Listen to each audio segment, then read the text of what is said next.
So what's up you guys, my name is Josh, welcome back to another toy review. Today we're going to be taking a look at another Ultraman figure, and today we're going to be taking a look at the Ultra Monster 500 series Red King.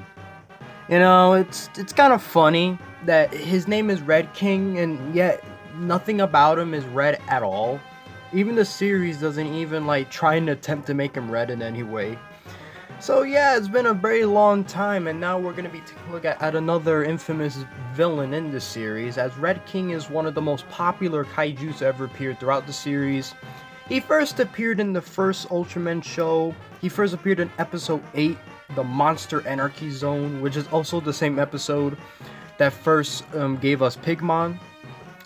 And yeah, Red King is usually known to be one of Ultraman's more like brutal foes, and like, I mean, let's kind of get the obvious thing out.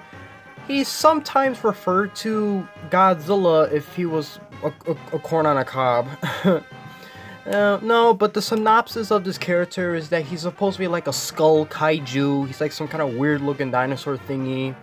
Anyway, so without further ado, let's quickly take a look at the tag right here. You got like a nice little picture of Ultraman right here hanging with Red King. You know, it's kind of funny. This is obviously a set photo, because no way would he want to pose with a creature like that.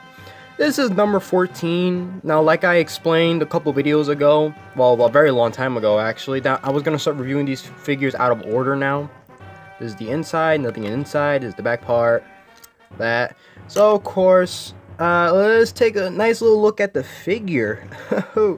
Now, I just want to like talk about the texture real quick. He has like this very like bumpy skin, and it's like I like the way it feels.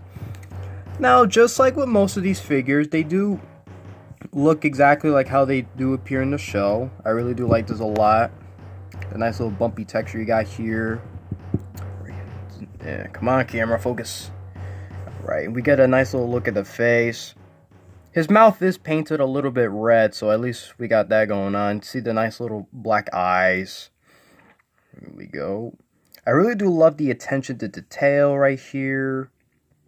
As you can see here. And you got the bottom feet, you know. Yeah, so another thing I do want to mention is like how his feet are blue, and so are his hands. Even his hands have a little bit of like a blue coloring on it. That's actually the way that the character is. Sometimes he does got like these nice little like, you know, blue spots going on. You can't really see it too much because I got a really crappy camera, but you could kind of get the idea of what's going on here.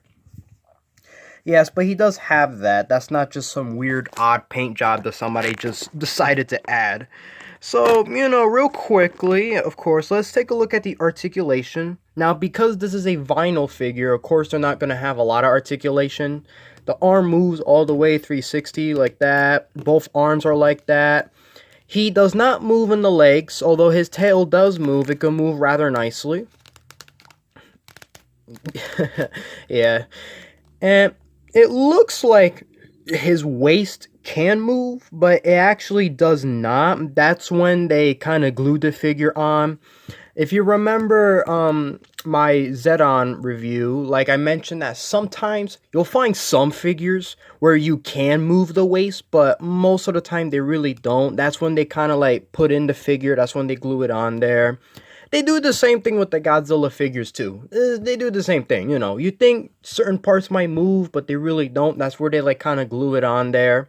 And I say glue it on because sometimes you could kind of, you know, pretty much see it that it is glued on, even though it really isn't.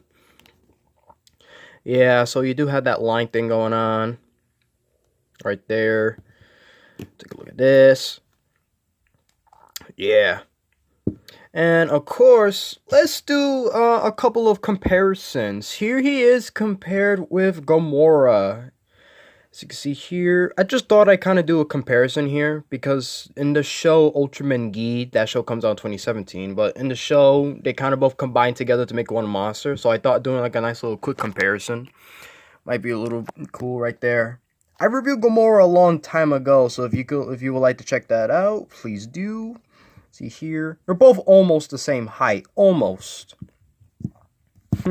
Whoops. Right here, you got little tails. It's just to kind of get an idea of what we're getting at here. He's not too much of a shelf hogger, At least, you know, even with the tail.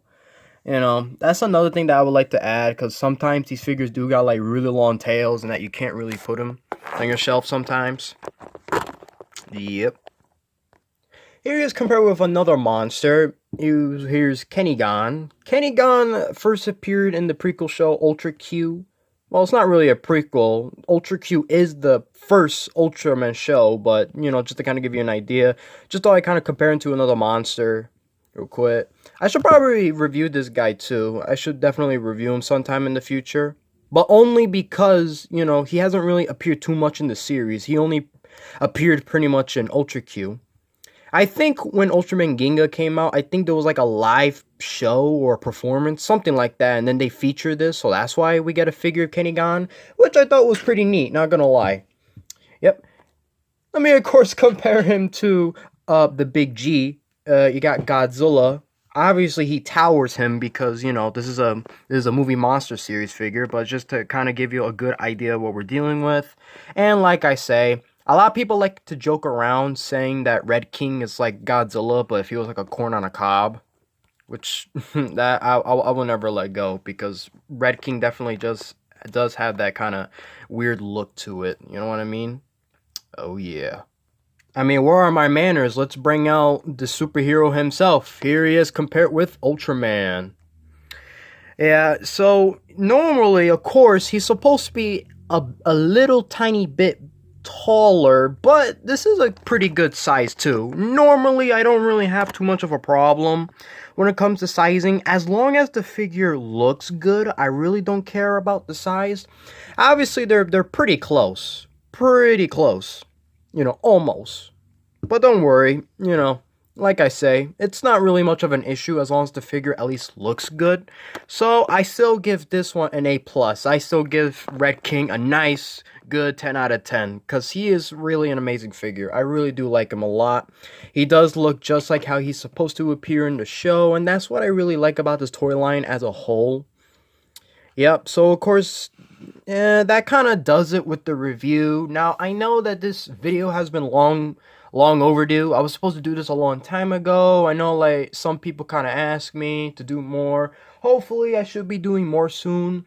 I might be taking a look at more monsters, hopefully, you know, in the future, because I do have more of those than I have more good guys, you know.